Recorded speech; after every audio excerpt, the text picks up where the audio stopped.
We're done. Go. So, Go ahead. as part of the nighttime economy, we're working in partnership with Thames Valley Police, with the door staff, and with the paramedics. The paramedics are based at the Minster Church, which is fairly central in Reading, where there is something called the first stop. So if somebody has more than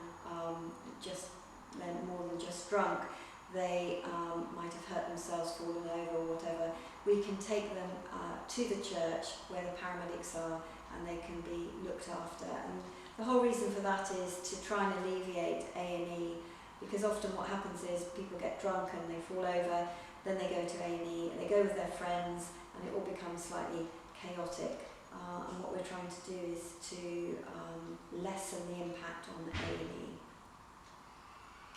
There you go.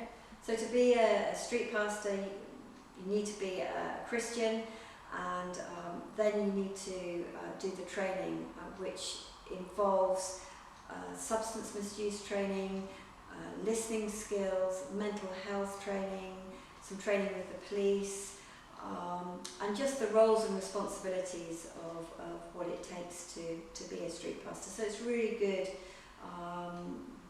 good training that I think is really worth it.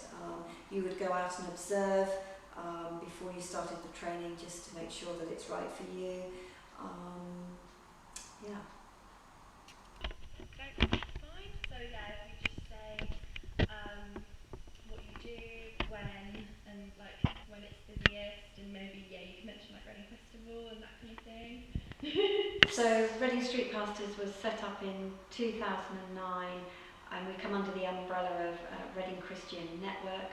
We're all Christians from now. We have over 44 different churches involved as street pastors, and we go out every Friday and Saturday night, just listening, caring and helping people that perhaps have had too much to drink, they've lost their friends in the clubs, situations like that.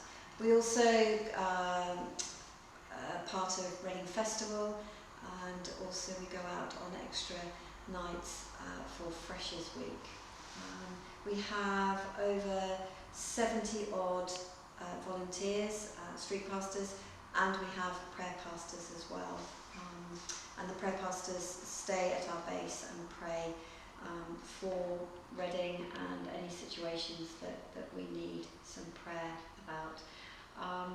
So we generally go out at about 10:30 on a Friday and Saturday night, and we are in teams of either 2 teams of 3 or 2 teams of 4, and we cover the whole of the town centre, and we take in our bag, we take flip-flops, we take water, and we take lollipops. Okay. So I became a street pastor because I really like the idea of people being out in a town centre looking after young people, and I felt that, you know, if any of my children were out there, it would be really good for them to be looked after. And so I've been a street pastor for 7 years, and then became the coordinator about 5 years ago. And it's just a great way of being there for people and looking after them, making sure that they get home safely, reuniting with their friends often, and just generally caring for people. Perfect. Have you got your SD card in there? Oh, let me check for anything. Oh no, the light's flashing, I think. Wait, it's recording, isn't it? Yeah. Okay, so yeah, just who are you, what do you do, all of that. Do you want me to start now? Yep, that's fine. I'm Sally Leonard, and I'm the Reading Street Pastor Coordinator, and I have been the coordinator for nearly 5 years now, and That's fine. So apart from going out on a Friday and Saturday night, we are also present at Reading Festival, where we have a large tent, which we've had for the last 3 years. We also patrol the campsite as well, just often putting up tents for people and just directing them in the right direction. The tent has been really, really successful. The whole idea of the tent is for it to be a chill out tent, to be a place of sanctuary, a place where people can just come and rest. We have pink leather sofas, we have tables and chairs, we have table football, and we have the best hot chocolate on the site. And you know, we've been doing this for the last 3 years, and we've had so much feedback from people that have visited the tent through Facebook when they've got home.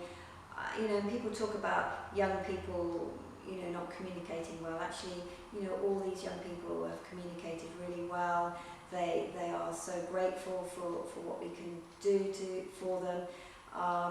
We had a couple of guys that came in a couple of years ago and just were in pretty bad ways from using drugs, and we just let them sit in the chair and sleep until they were sort of well enough to go home. And the message that they sent us when they got home was to thank us for just being there, for not judging them, for just taking care of them and making sure that they were okay. We also are present during Freshers Week. We go out probably about 3 extra nights of Freshers Week, and you know, this last year was probably quite an interesting one because people seemed to be preloaded before they even got here, and there was a situation where somebody was so drunk when they got out of a taxi, we just had to put them back in the taxi and send them back again. And we also go out on New Year's Eve as well, because that can be one of the busiest times, and if Halloween is sort of around about the weekend, we'll often be out then, because again that's a busy time.